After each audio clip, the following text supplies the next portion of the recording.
Waduh, Putri mungkin sama Mas Safir kira-kira liburan Natal dan Tahun Baru nih kemana nih? Udah ada rencana Kalau belum? saya udah duluan. Sudah duluan ya? Nah, cuman belum gajian. Nah ini agak-agak berasa nih ya, Fe. Agak-agak boncos ya. Tapi itu bisa jadi tips yang bagus ya untuk bisa diambil bagi yang mau liburan tapi nggak masuk ke dalam musim liburan seperti saat ini. Betul, Pasti rame. betul. Itu akan jadi topik dialog utama kita di Apa Kabar Indonesia siang hari ini. Tips liburan anti boncos bersama dengan financial planner. Ada Mas Safir Senduk. Selamat siang Mas, sehat? Selamat siang, sehat banget. Terima kasih. Oke, mungkin langsung aja nih Mas. Tipsnya apa sih yang perlu diingat dan juga diperhatikan oleh masyarakat yang ingin berlibur di musim liburan seperti saat ini? Oke. Tips agar tidak boncos apa aja tuh Mas? Nomor satu, intinya jangan pergi di saat semua orang pergi. Berarti emang udah bener ya tipsnya ya? Udah bener, tapi sebelum gajian. Gitu. Iya, itu dia ya. Memang harus disiapin uangnya, memang harus disiapkan dari jauh hari sebelumnya. Kemudian jangan melewati jalur yang semua orang lewat jalur itu. Oke. Jangan pergi ke satu tempat di mana semua orang pergi ke situ juga. Oke, kita bahas dikit, kita kupas dikit. Jadi biasanya ketika orang jalan-jalan liburan, mereka akan pergi ke 4 atau 5 macam tempat. Jadi yang pertama itu adalah theme park. Apalagi kalau kita bicara akhir tahun ini liburan keluarga ya. Ada orang tua sama anak. Saya punya anak, jadi saya tahu banget. Jadi theme park ini masih menjadi favorit. Dan semua orang pergi ke situ. Semua orang pergi ke situ. Itu yang pertama, theme park. Kemudian kedua ada juga namanya aktivitas alam kayak apa namanya hiking, pinggir pantai, Bromo, itu aktivitas alam. Kemudian ketiga ada lagi aktivitas belajar kayak museum, kayak misalnya kita jalan-jalan ke taman mini, itu aktivitas belajar, wahana segala macam. Nah dari tiga itu theme park ini yang masih jadi paling favorit. Paling teratas ya, paling paling teratas. banyak dikunjungi ya. Jadi kalau saya jadi keluarga yang ingin jalan-jalan, saya nggak akan datang ke theme park. Karena semua orang pergi ke situ pada akhir tahun. Itu nggak akan atau mungkin dipilih tanggal-tanggal tertentu? Dipilih tanggal-tanggal tertentu lebih tepatnya gitu. Dan cuma memang kita nggak bisa perkirakan kapan. Tapi biasanya ada polanya. Biasanya ya sudah pada saat tanggal merah ini pasti rame gitu ya. Atau misalnya ya pada saat apa namanya menjelang akhir tahun 1-2 hari menjelang akhir tahun itu juga pasti rame. Memang nggak bisa diduga, tapi ada polanya yang biasa terus berulang. Oke. Tapi masalahnya ini kan momen lagi libur anak-anak begitu. Betul. Nyari libur bersamanya tuh agak susah kalau bukan di libur sekolah. Aktivitas lain kita bisa lakukan, yaitu tadi aktivitas belajar tadi itu kita ke museum, ke taman mini misalnya, atau ke apa ya, di Ancol ada yang kita lihat ikan itu ya, itu juga aktivitas belajar tuh bagus banget. Atau aktivitas alam. Cuma aktivitas alam nih saya dengar di sebelah utara Jakarta ini lagi ramai banget, ya udah sekalian aja ke Pulau Seribu. Lebih reda. Jadi yang dekat-dekat yang penting quality time-nya yang perlu kita bangun ya. Betul, begitu. karena biar bagaimana anak-anak itu dia sebetulnya ngikut aja kok. Orang tuanya bilang apa dia ngikut aja. Cuma anak-anak ini kan nggak tahu bahwa tanggal segini lagi rame, tanggal segini lagi rame banget. Seperti itu. Nah ini kan yang bingung ini kalau misalnya ada waktu tapi nggak ada uang. Atau ada uang nggak ada waktu. Atau dua-duanya nggak ada. Gimana? Lebih menyedihkan begitu ya. Enggak. Tapi maksudnya kalaulah misalnya kita mau liburan. Misalnya berapa persen yang harus kita siapkan nih berapa persen dari gaji kita yang harus kita siapkan maksimal untuk pengeluaran kita pada saat liburan? Paling tidak sebetulnya gini, yang namanya keuangan itu ada yang namanya pemasukan setiap bulan. Jadi ada pemasukan gaji masuk, kemudian uang keluar, gaji masuk, uang keluar. Kemudian kedua ada lagi yang namanya simpanan. Jadi simpanan itu biasanya dia sudah tumpuk, dia udah akumulasi dari dulu. Nah liburan itu sebaiknya diambil dari simpanan. Jadi pertanyaannya adalah berapa banyak dari penghasilan kita setiap bulan yang kita taruh di simpanan. Nah saya selalu bilang paling tidak minimal itu 10%. 10%, barulah dari situ pas akhir tahun gunakan uang dari simpanan itu untuk membayar liburan itu. Nah masalahnya banyak keluarga-keluarga yang mereka simpanannya nggak ada, pas liburan dan mereka memaksakan diri untuk pergi liburan walaupun simpanannya nggak ada. Dari situlah muncul pinjaman darurat itu yang online itu ya membantu dalam jangka pendek sih. Itu membantu. Dalam jangka pendek, tapi ujung-ujungnya ada bunga yang lumayan itu ya. Tapi mungkin begini ya, setelah kita sudah menyisikan uang-uang tabungan tadi untuk digunakan selama liburan, namanya liburan itu kan tidak bisa diprediksi ya pengeluarannya apa saja. Mungkin bisa pengeluaran belanja, oleh-oleh segala macam. Nah itu perlu juga nggak sih diatur biar tidak boncos, balik lagi ke tema kita hari ini. Ini menarik, sebetulnya kalau dilihat-lihat pada saat liburan atau rekreasi, pengeluaran paling besar salah satunya di penginapan. Which is kalau penginapan kita tidak bisa hindari, tinggal nanti dipilih apakah penginapannya itu adalah penginapan secukupnya, toh dari pagi kita keluar gitu ya. Atau yang kedua ada juga keluarga yang penginapan harus oke banget, bintang 3, bintang 4, bintang 5. Tapi yang kedua yang juga cukup besar ini makan. Aktivitas makan ini Ini menarik. kesukaan saya nih, biasanya nggak bisa direm nih kalau Bisa nggak makan. bisa direm. Nah jadi gini, ada dua macam keluarga. Ada keluarga yang dia fokus harus makanan khas. Berapapun harganya pokoknya makanan khas. Ada juga keluarga yang mereka tidak perlu makanan khas, yang penting makan. Maka tipsnya adalah, ini kalau bisa ya. Jadi penginapannya mewah tapi warteg aja gitu ya. Warteg aja.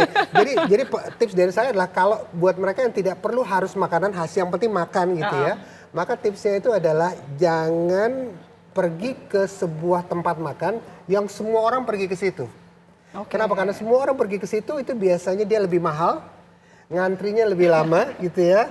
Jadi buat mereka yang pergi liburan tapi makanannya hanya sekedar makan saja, kalau saya bilang ya mungkin dia bisa pesan makanan untuk makan di hotel, tapi keluar dari hotel dalam keadaan sudah kenyang. Keluar dari hotel dalam keadaan sudah kenyang, di luar tinggal dia makan snack saja. Jangan keluar dari hotel pada saat lapar, dia akan ikut ngantri lama gitu ya. Dan dia akan datang ke tempat di mana semua orang datang ke situ. Tapi mungkin Agak susah nggak sih ya? orang-orang beda-beda juga ya. Ada yang mungkin definisi liburannya adalah kulineran. Itu beda ada lagi. juga yang wisatawan. Itu gitu, beda, gitu betul. lah. Nah buat keluarga yang memang salah satu definisi liburannya adalah kulineran, dia harus pergi ke tempat-tempat yang memang itu tadi, yang memang semua orang ke situ.